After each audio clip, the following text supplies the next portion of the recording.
আসসালামু আলাইকুম। আমাদের সামনে দুটি টিভি রাখা আছে।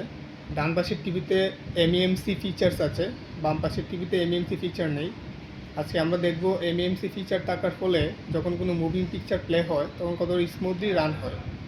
তো আমরা এখন ভিডিওটা প্লে করে দিচ্ছি।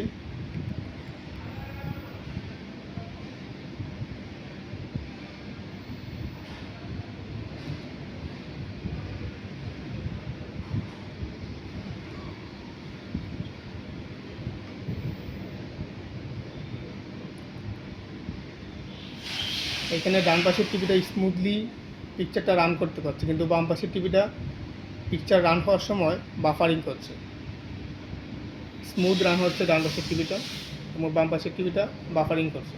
তো এনএফসি থাকার ফলে টিভির যে কোনো পিকচার যখন মুভ হয় তখন খুবই স্মুথলি মুভ হতে পারে।